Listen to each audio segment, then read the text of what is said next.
زندگی میں ایک لمحہ آتا ہے جب جیب بالکل خالی ہوتی ہے اور دل بھی۔ رومی نے کہا، اس لمحے کے لیے اللہ نے 2 الفاظ رکھے ہیں جو سب بدل دیتے ہیں۔ آج میں آپ کو وہ 2 الفاظ بتاؤں گا جو رومی نے اپنی مثنوی میں لکھے۔ خالی جیب کیوں آتی ہے؟ رومی نے کہا، جیب خالی ہونا اللہ کی سزا نہیں، یہ اللہ کا وہ امتحان ہے جو صرف خاص لوگوں کو ملتا ہے۔ تکلیفوں کے اندر خزانہ چھپا ہے، ہوشیار رہو۔ جب جیب خالی ہو، یہ وہ وقت ہے جب اللہ دکھاتا ہے، کیا یہ بندہ مجھ پر یقین رکھتا ہے یا ٹوٹ جاتا ہے؟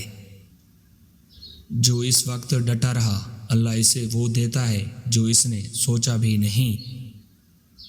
وہ 2 الفاظ کون سے ہیں؟ رومی نے کہا، جب سب دروازے بند ہوں تو یہ ایک دروازہ ہمیشہ کھلا رہتا ہے، اور اس دروازے کو کھولنے کی چابیاں صرف 2 الفاظ ہیں، یا رزق۔ یہ اللہ کا وہ نام ہے جس کا مطلب ہے رزق دینے والا۔ رومی نے کہا، جو خاموشی سے یہ 2 الفاظ پڑھے، اللہ اس کا رزق خود لکھتا ہے۔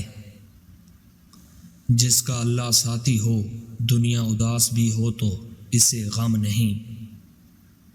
یہ 2 الفاظ صرف زبان سے نہیں، دل کی گہرائی سے پڑھیں۔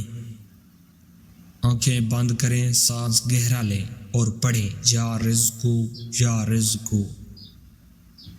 رومی فرماتے ہیں، جہاں سے ٹوٹتے ہو وہیں سے اللہ کی روشنی اندر داخل ہوتی ہے۔ جب آپ یا رزق پکارتے ہیں تو آپ کا تعلق اس ذات سے جڑ جاتا ہے جو پتھر میں کیڑوں کو بھی پالتی ہے۔ بس یہ 3 کام کریں: 1 یقین کہ وہ دے گا، 2 شکر جو پاس ہے اس پر، 3 حرکت اپنا کام جاری رکھیں۔ رومی نے کہا، خالی جیب اللہ کی دعوت ہے کہ اس کے قریب آؤ۔ کمنٹ میں لکھیں، یا رزق، اور یہ ویڈیو اس دوست کو بھیجیں جسے آج رزق کی ضرورت ہے۔